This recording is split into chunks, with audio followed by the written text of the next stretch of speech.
En mars 2020, le monde s'est presque arrêté. Les rues se sont vidées, les avions sont restés au sol, les écoles ont fermé. Et des milliards de personnes ont découvert un mot qui allait marquer une génération, le confinement.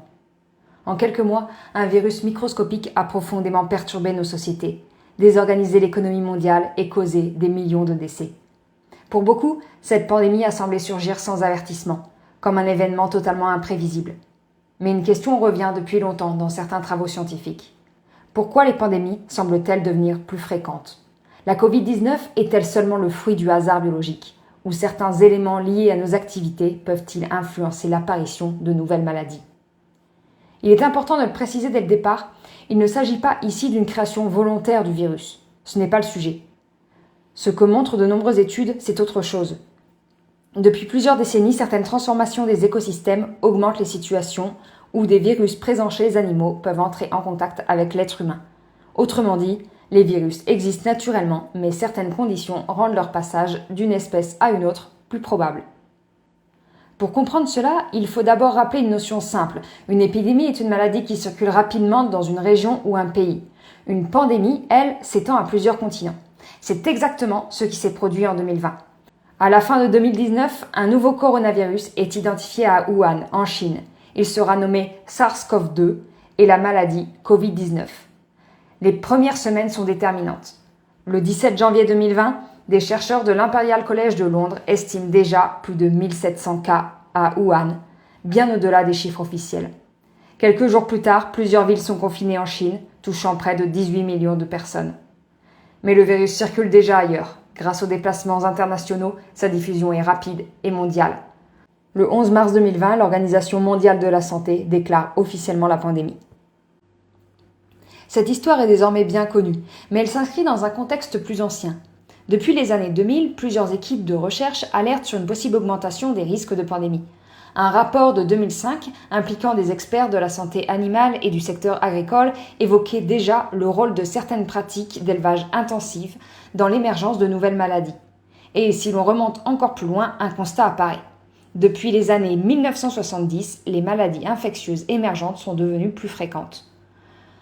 On est passé d'une nouvelle maladie émergente tous les 10 à 15 ans à plusieurs chaque année. SRAS, MERS, Ebola, Nipah, Zika, chikungunya, grippe aviaire.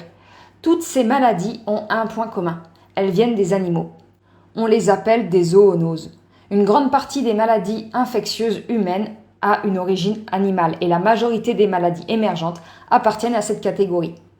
Mais cela ne veut pas dire que les animaux sont responsables. Les virus circulent naturellement chez eux depuis des millions d'années et la plupart ne franchissent jamais la barrière des espèces. Le problème apparaît lorsque ces barrières deviennent plus perméables.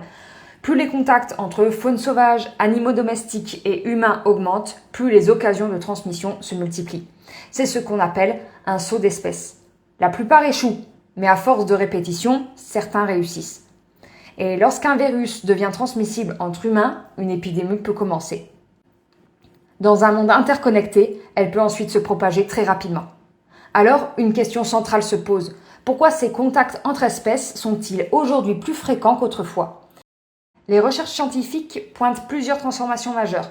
Déforestation, urbanisation, routes, mines, agriculture intensive, élevage industriel, mondialisation.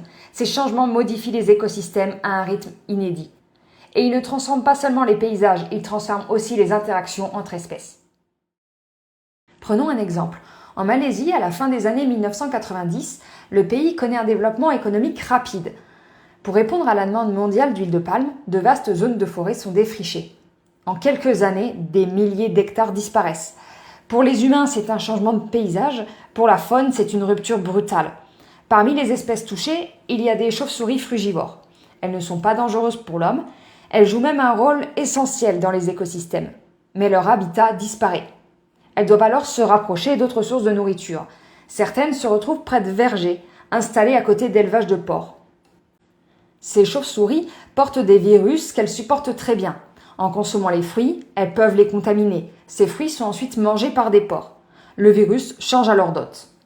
Et un facteur devient déterminant, l'élevage industriel.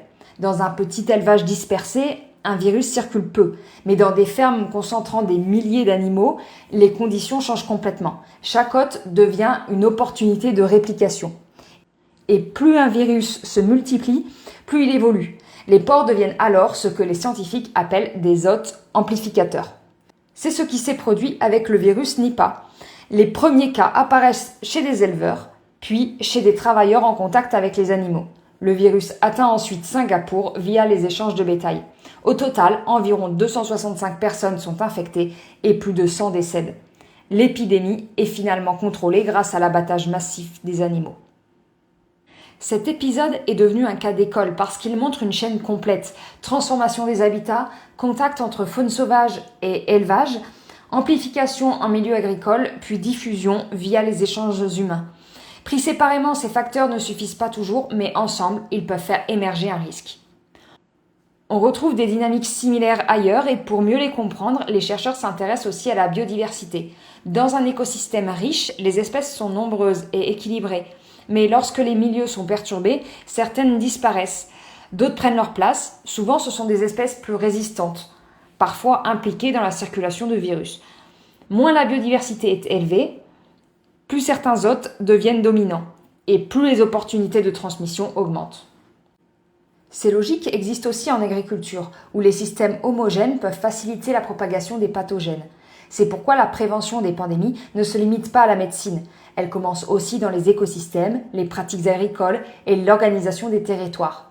Même lorsqu'un virus franchit ces étapes, il lui reste une condition essentielle: circuler. Et aujourd'hui, les déplacements humains permettent une diffusion extrêmement rapide. Une personne infectée peut voyager avant même de savoir qu'elle est malade. C'est ce qui fait des pandémies un phénomène mondial. Le changement climatique ajoute une couche supplémentaire. Il modifie la répartition de certains vecteurs, comme les moustiques ou les tiques, et peut influencer la transmission de certaines maladies.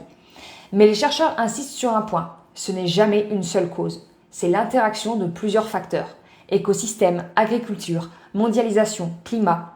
Alors, une question revient souvent: sommes-nous condamnés à subir de nouvelles pandémies? Les travaux actuels suggèrent que non, mais cela dépend de nos choix.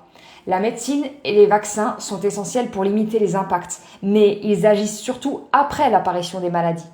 C'est pour agir en amont qu'a émergé l'approche One Health, autrement dit une seule santé. Elle repose sur une idée simple: la santé humaine, la santé animale et la santé des écosystèmes sont liées.